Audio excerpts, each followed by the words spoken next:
Halo sahabat sehat RSUD Bangli, salam sehat sahabat bisa. Berjumpa kembali dengan saya Fatma dalam acara Bisa, Bincang Sehat Santai persembahan PKRS RSUD Bangli. Baiklah, kali ini kita akan membahas apa ya kira-kira sahabat? Apa ya? Asik. Kita akan membahas sesuatu tentang kecantikan, tentang estetika yang mungkin sekarang lagi banyak menjadi sorotan di masyarakat. Ternyata kecantikan itu bukan hanya sekedar kalangan-kalangan atas atau apa, tapi semua berhak mengetahui tentang kecantikan itu sendiri dan kesehatan tentunya. Baiklah, sekarang kita akan membahas tentang kecantikan dalam bidang bedah plastik bersama narasumber kita, yaitu Dr. Ida Bagus Agung Indra Pramana, spesialis BPRE. Selamat siang Pak Dokter. Siang. Halo sahabat sehat. Sahabat bisa dok. Sahabat bisa. Iya. Okay. Sehat yang bisa. Iya. Sehat. Bincang sehat santai. Kita santai dok ya. Dok, sebenarnya apa sih itu BPRE? Panjang sekali. Oh, BPRE itu kan gelar ya. Okay. Jadi SP BPRE spesialis bedah plastik rekonstruksi dan estetik gitu. Okay. Nah jadi kalau tadi banyakkan nyebut soal kecantikan, sebenarnya bedah plastik itu nggak cuman kecantikan aja. Nah, makanya itu yang perlu dibahas dan sepertinya menarik untuk digali ya. Iya betul.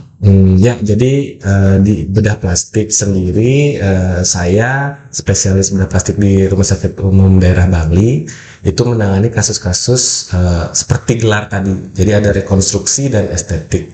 Nah kita mungkin sebelumnya kita perkenalan. Iya benar dong. Mungkin masyarakat ada yang belum tahu. Apa sih itu bedah plastik? Nah, jadi secara definisi bedah plastik itu adalah cabang dari ilmu bedah yang mendalami dua keilmuan yang besar, yaitu di bidang rekonstruksi dan estetik. Nah, di mana di bidang rekonstruksi ini tujuannya adalah untuk memperbaiki bagian tubuh yang mengalami kerusakan, dan penyebabnya itu bisa karena trauma, bisa karena kelainan bawaan, bisa karena tumor, dan lain sebagainya. Nah, itu yang rekonstruksi. Ya, berarti bukan hanya di wajah ya dok? Bukan. Itu ya. Seluruh tubuh, dari ujung rambut ke ujung kaki. Nah, terus untuk estetik, jadi untuk estetik itu dia tujuannya untuk memperbaiki juga sebenarnya bagian tubuh yang kurang sempurna. Nah, itu bedanya. Jadi kadangkala ada sesuatu yang dianggap kurang elok lah istilahnya. Jadi kita perbaiki supaya lebih baik lagi gitu. Misal saya biar bisa jadi kayak Dian Sastro gitu. Ya mungkin ya seperti itu lah, kurang lebih. Nah di bagian di keilmuan bedah plastik ini sendiri juga memiliki subspesialisasi. Nah itu yang perlu diketahui. Iya masih ada subspesialisasinya. Mungkin saya jelaskan sedikit ya. Jadi yang pertama itu di bidang luka bakar dan luka. Jadi kalau untuk luka bakar itu sebenarnya keahliannya di bedah plastik seperti itu. Walaupun banyak yang memang masih sharing kompetensi untuk sejawat lain gitu. Nah, kemudian yang kedua adalah kraniomaxilofasial, di mana itu khusus spesialisasi di bidang kepala dan wajah, baik itu kelainan pada tulangnya ataupun pada jaringan lunaknya gitu. Yang ketiga itu ada bedah mikro dan onkoplasti. Nah ini biasanya yang berhubungan dengan keganasan yang perlu direkonstruksi lebih lanjut dengan teknik yang lebih detail seperti itu, dan perlu microsurgery atau bedah mikro. Itu dia ada spesialisasinya. Nah yang keempat adalah bedah tangan. Nah jadi tangan itu memang satu hal yang sangat krusial. Jadi ada komponen tulang dan jaringan lunaknya. Kalau tulang memang kita biasanya kerjasama juga dengan sejawat ortopedi, tetapi biasanya kalau soft tissue-nya atau jaringan lunaknya itu bedah plastik bisa mengerjakan seperti itu. Habis itu ada juga genitalia externa. Nah, genitalia externa ini juga memang sering sharing dengan sejawat urologi gitu. Biasanya lebih sering di bedah plastik itu yang menangani mengenai cacat bawaan seperti hipospadi ataupun memang ada misalnya tumor di genital kemudian sudah diangkat oleh sejawat urologi dan kita untuk merekonstruksinya seperti itu. Memperbaiki gitu ya. Strukturnya seperti kulitnya atau jaringan lunaknya. Saya rasa udah 5 ya tadi ya. Udah ya. Ya itu sama yang terakhir yang memang nggak ada sejawat lain yang mungkin mengerjakan yaitu yang estetiknya. Jadi ada estetik lanjut. Nah itu memang khusus di bedah plastik aja kayaknya ya yang punya ininya ranah. Makanya populer sekali. Iya. Jadi ada 6 jadinya subspesialisnya. Nah itu mungkin gambaran secara garis besarnya.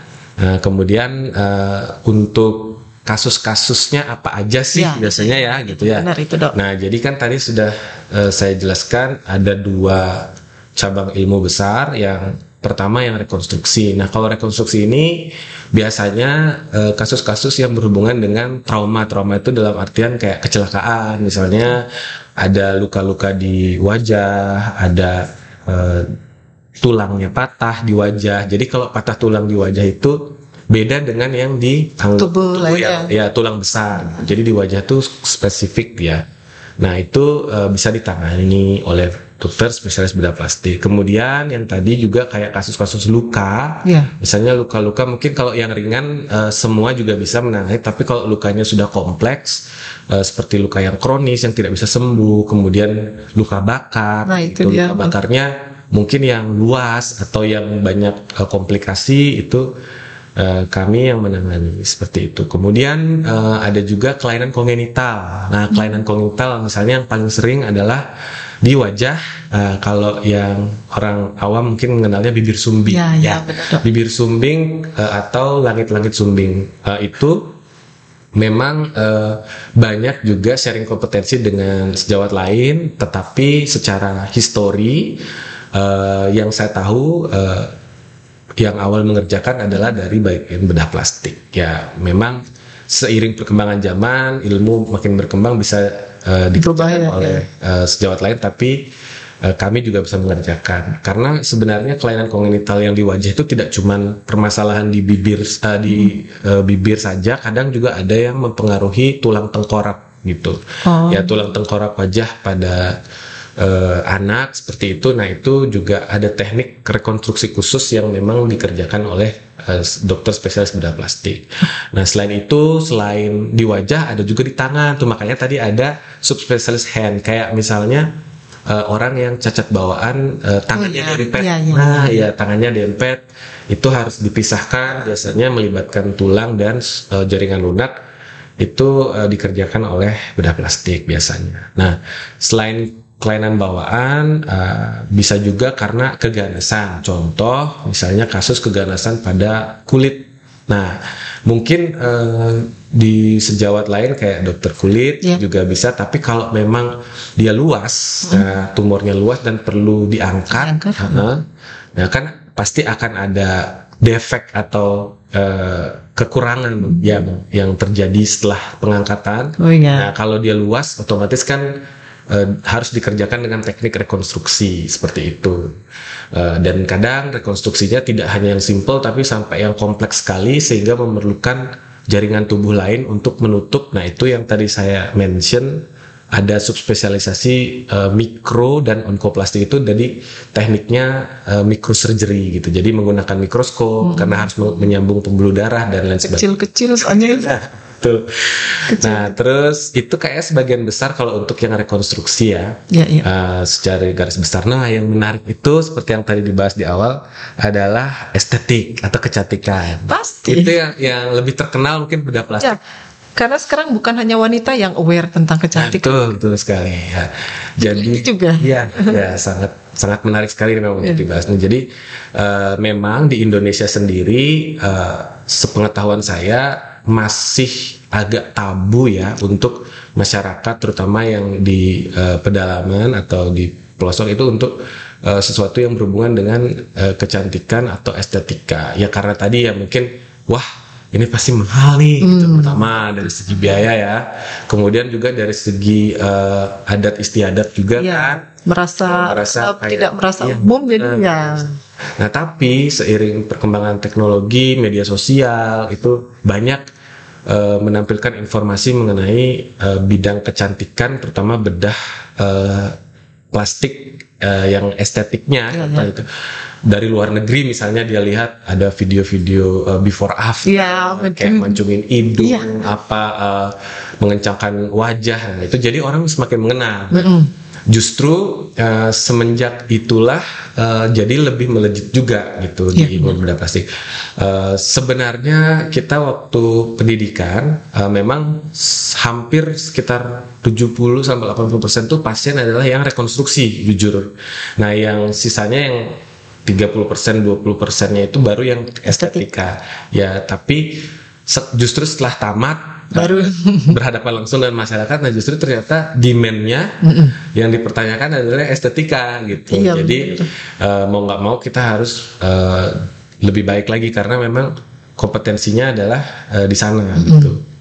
Nah, jadi untuk ilmu estetika ini sendiri memang dia tujuannya seperti yang saya jelaskan tadi adalah untuk memperbaiki sesuatu yang kurang sempurna. Misal contoh hidung ya. Misal contoh hidung, kalau untuk orang Asia kan hidungnya mungkin pesek ya kasarnya ya.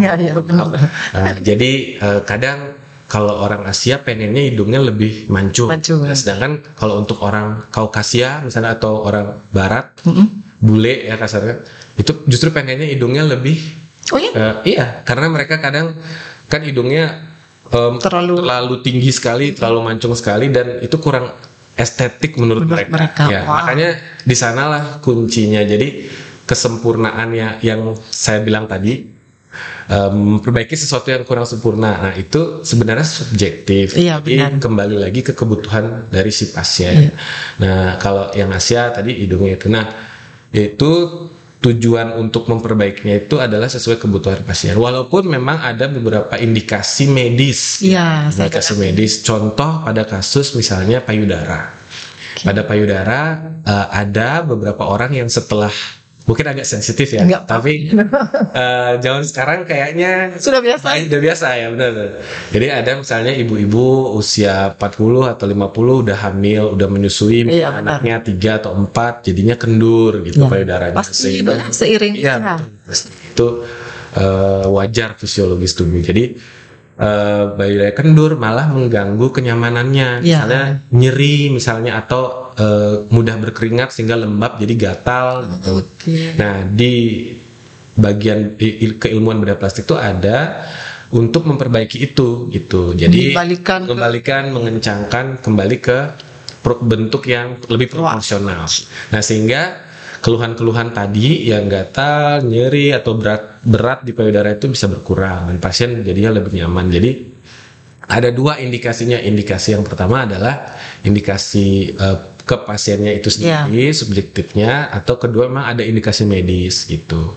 Nah, biasanya kalau untuk tindakan-tindakan estetika ini yang secara umum orang-orang sering lihat di sosial media itu, yang pertama yang di wajah ya. Misalnya kalau ada penuaan pada wajah, kendur pada wajah, itu ada tindakan namanya facelift. Jadi mengencangkan wajah. Nah, itu tekniknya memang khusus untuk mengangkat jaringan wajah yang mengalami kekenduran, dikencangkan. Nah, kemudian di kelopak mata misalnya. Berarti ada pembedahan ya facelift? Iya, ada pembedahan. Jadi di facelift itu kulitnya kita lakukan pembedahan, kemudian kita lakukan diseksi di kulit, lalu bagian tubuh, bagian wajah yang sering mengalami kekenduran itu adalah bagian ototnya ya. Otot dan jaringan lemak itu kita posisikan yang lebih kencang, kemudian ada kelebihan kulitnya nanti dibuang. Nah, seperti itu.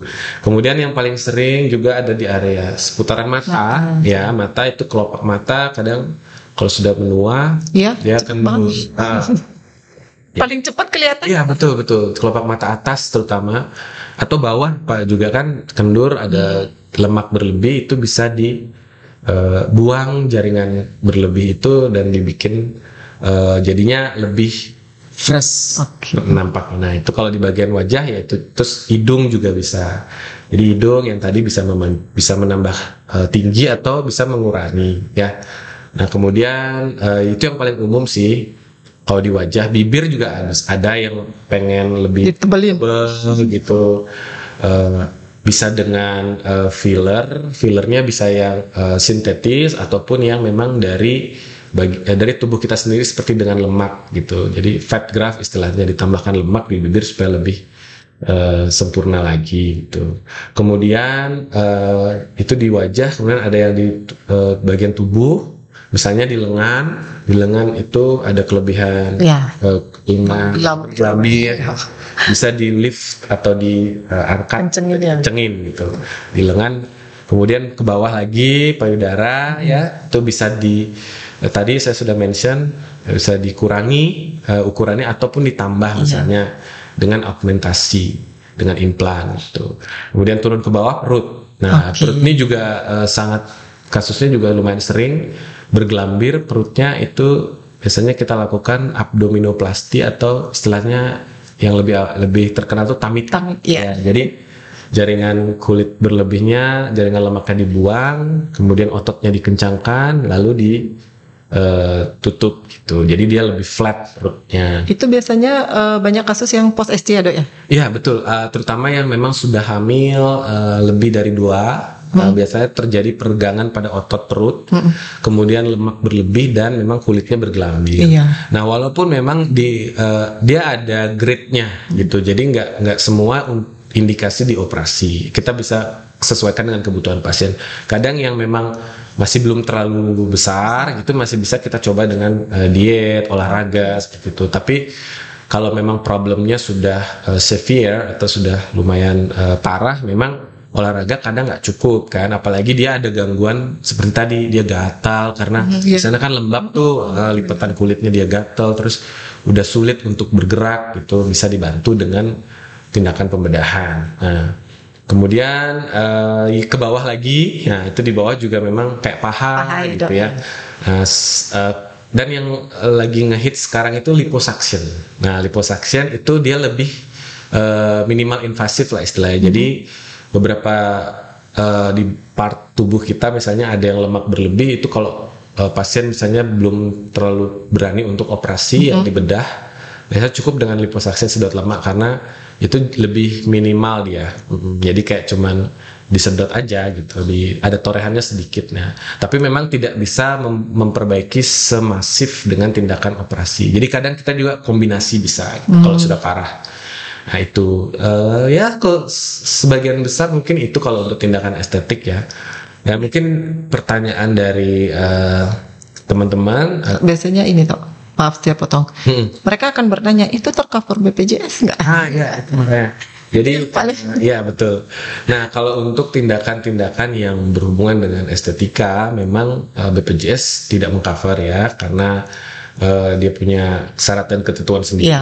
Namun kalau untuk yang rekonstruksi, ya, itu di cover rata-rata ya, sebagian besar di cover, tergantung indikasi medis. Nah jadi memang kalau untuk tindakan estetik tidak ada asuransi. Setahu saya sih memang tidak ada asuransi yang mengcover gitu.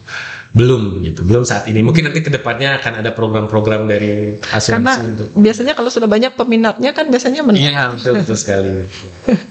Iya, nah sama mungkin pertanyaannya paling sering ke saya tuh, dok kira-kira aman nggak sih operasi plastik itu? Iya, khawatir, dan kata orang juga bisa ketagihan nggak karena habis di ini pasti pengen lagi yang ini gitu. Ya kadang yang bikin ketagihan itu karena mungkin happy, hasilnya ya. Ya betul, happy dengan hasilnya, atau mungkin memang kan satu tindakan itu tidak bisa dilakukan sekaligus ya, demi keamanan. Ya, saya bahas dari aman atau enggaknya dulu ya. Jadi segala tindakan operasi kalau memang ditangani dengan dokter yang tepat dan sarana dan prasarana yang tepat, pasti aman, bisa dijamin aman, dan melalui prosedur yang benar. Jadi misalnya kalau bertanya aman atau tidak, otomatis kan kita harus memeriksa dulu nih kondisi dia fit atau enggak untuk surgery gitu. Jadi ada namanya prosedur preoperatif. Nah, pada saat operasi dan post operatif. Nah, itu harus dijalani dengan benar.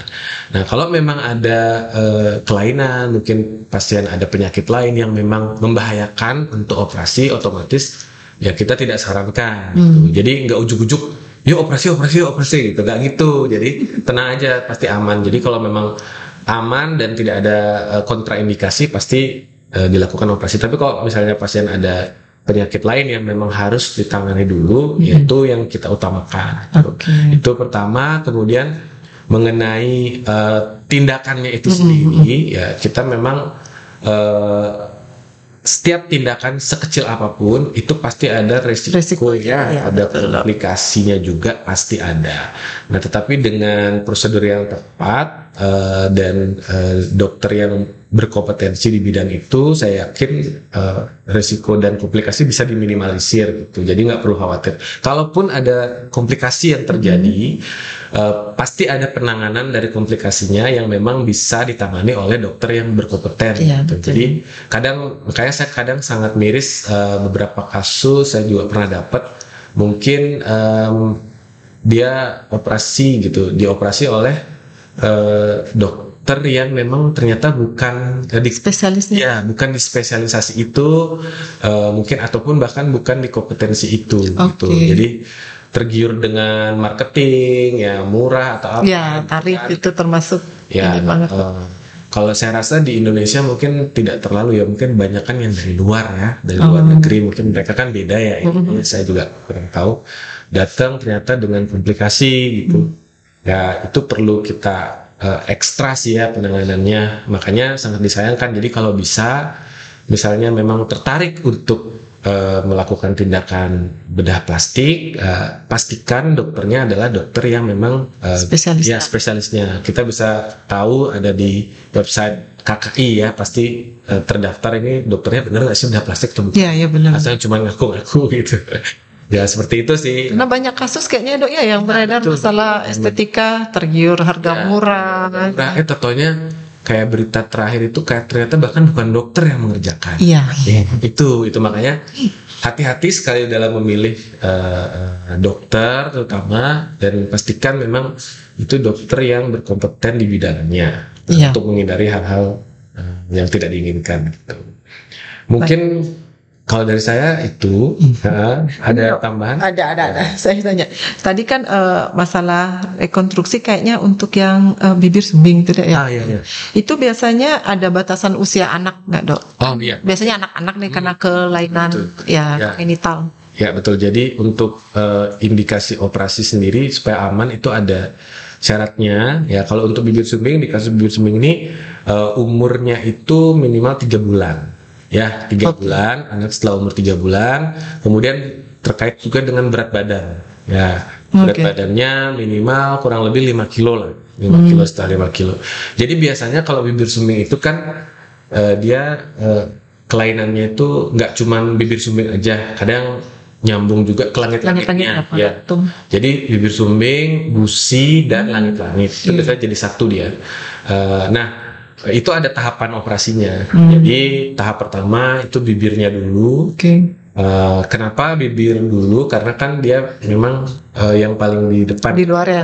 Dan strukturnya lebih baik dilakukan tindakan di awal supaya penyembuhannya juga lebih bagus. Ya.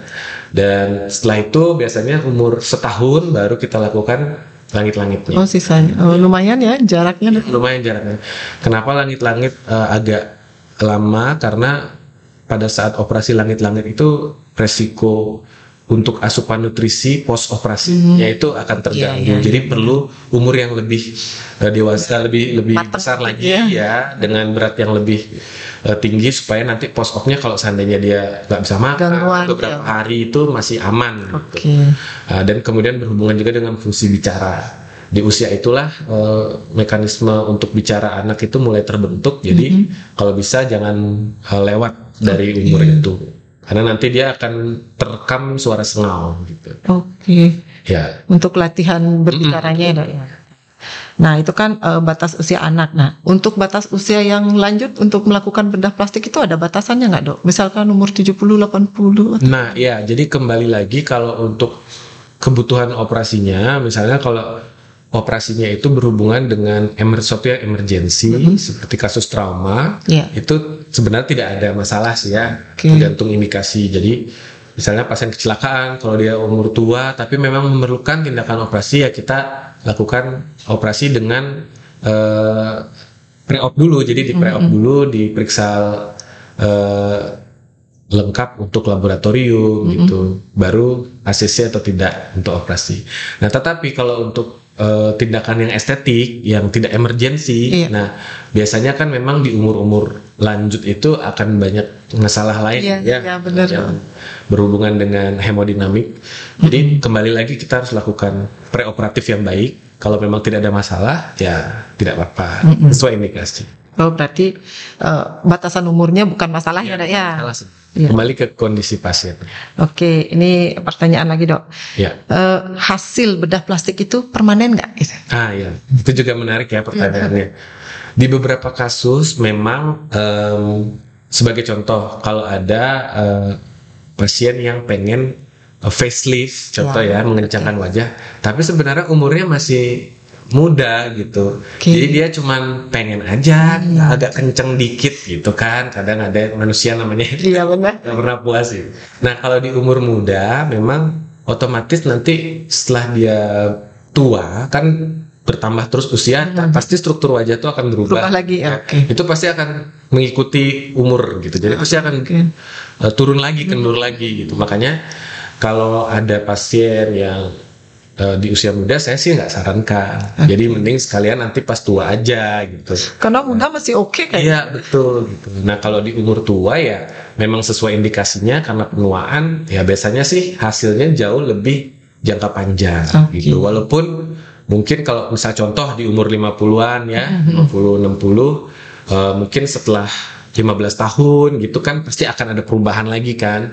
Ya dia akan berubah, tapi kan seenggaknya dalam 15 tahun atau 10 tahun itu dia mengalami yang namanya secara psikologis benar, kondisinya mungkin bisa lebih aktivitasnya lebih baik, lebih percaya diri. Jadi justru cenderung lebih awet muda malah gitu, karena happy. Iya benar.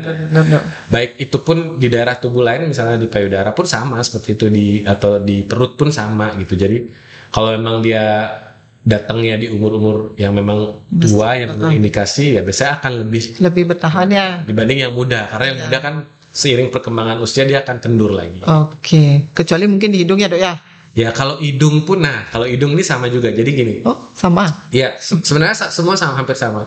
Nah kalau untuk rinoplasti atau tindakan memancungkan hidung ataupun reduction yang mengecilkan, itu kan kita memakai bahan-bahan untuk membentuk ya.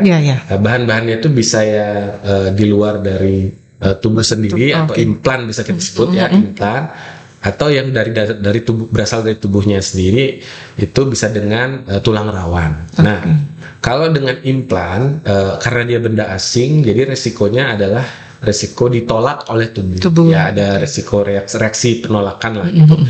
Jadi memang lebih beresiko. Tapi kalau untuk implan, dia memang lebih tahan, karena kan dia benda asing, itu tidak mungkin diserap. Tapi dengan resiko, ada resiko bisa infeksi, bisa di peradangan lah, karena dia ditolak oleh tubuh. Nah, tapi kalau yang dari bagian tubuh kita sendiri seperti yang tulang rawan itu, ya dia otomatis lebih aman, ya tetapi dengan risiko dia akan diserap. Pasti akan diserap, namanya bagian tubuh kita sendiri. Nah, cuman memang tiap orang berbeda-beda, ada yang cepat penyerapannya, ada yang lama, dan itu juga tergantung dari seberapa banyak kita pakai implan tulang rawannya itu. Jadi kembali ke masing-masing pasien, dan memang selalu tidak pernah menjanjikan sesuatu hasil gitu, karena namanya ini kan tindakan operasi ya. Jadi itu juga yang pasien harus tahu. Apapun itu, kita sebagai dokter ya, itu tidak akan bisa menjanjikan sesuatu yang sempurna. Pasti akan ada namanya risiko, komplikasi gitu. Tapi kembali lagi ke kebutuhan pasien. Makanya kadang saya juga ingatkan ke pasien kalau ada yang misalnya menjanjikan, ya itu perlu dipertanyakan sebenarnya. Ya karena namanya tindakan kan, pasti ada resikonya semua ya. Tapi ketika ada resiko, kalau sudah ditangani di Iya, betul. fasilitas dan tenaga ahli yang memang spesialisnya ya pasti akan terkendali resiko Iya, itu kan, betul. kembali gitu lagi ada ya. Oke, baik, seru sekali kalau udah ngomong. Iya. Karena sekarang bukan hanya perempuan seperti saya bilang, para pria juga lagi aware mereka tentang bahwa bukan cantik ya, apa namanya ya dok ya, Ya, pengen lebih percaya. baik ya, lebih percaya diri, dan itu juga tergantung kepribadian dok ya, karena ada yang menganggap bahwa itu namanya melawan takdir. Kan ada itu loh, seperti itu. Cuman kembali ke diri sendiri ketika itu dibutuhkan, ketika itu sesuai indikasi. Betul. Ya kan dok. Asalkan tempat dan tenaganya memang benar-benar yang sudah ahli dan spesialisnya. Duh, makasih banyak dok waktunya. Satu lagi mungkin pesan saya kadang untuk pasien, mumpung ini lagi di podcast. Iya. Kadang pasien itu perlu, dia harus happy dulu sama dirinya sendiri gitu. Kalau dia nggak happy dengan dirinya, mau kayak gimana pun, dokternya mau sepinter apa, tekniknya mau kayak gimana, dia pasti tidak akan pernah puas. Betul. Jadi kuncinya adalah ya pasien harus tahu sendiri kebutuhannya apa, kekurangannya apa. Misalnya ini saya ininya yang kurang, saya perlunya ini, dan satu kuncinya emang harus happy dengan dirinya gitu. Itu sih pesan saya. Karena beberapa pengalaman saya juga kadang ada pasien yang kayak mungkin dia sendiri belum happy dengan kondisi dirinya sendiri, ada sesuatu yang dia belum kurang gitu. Jadi hubungannya ke hasil operasinya gitu. Dan sebenarnya kalau dari sudut pandang saya dan keilmuan saya itu sudah bagus gitu. Tapi kadang dari dalam dirinya sendiri ada yang belum puas. Nggak apa-apa. Jadi itu juga kadang saya KII di awal. Edukasinya seperti apa sehingga pasien juga menyadari dan akhirnya sama-sama happy. Iya. Menerima hasilnya dengan baik gitu kiranya. Baik. Sahabat Bisa, ternyata kalau bicara tentang kecantikan itu nggak habis ya dok ya sebenarnya. Karena luas banget cakupannya, mulai dari rambut sampai ujung kaki. Ya. Jadi untuk episode kali ini waktunya karena sudah habis, sudah 30 menit lebih kayaknya ini. Oh iya, udah ya, kerasa ya. Udah ya. 32 sih. Baik, tapi karena perbincangannya menarik, pasti juga sahabat Bisa tidak akan bosan. Baiklah sahabat Bisa, nanti akan tampil video kita ini di kanal YouTube kita RSUD Bangli. Jangan lupa like dan subscribe atau share, karena sangat bermanfaat bagi kita semua kan ya dok ya. Maksudnya apa yang harus kita lakukan, terutama penerimaan diri juga ya. Maksudnya ketika kita mengalami hal ini harus kemana gitu, itu yang paling penting. Baik sahabat Bisa, kita akan berjumpa di episode selanjutnya. Salam sehat. Dah.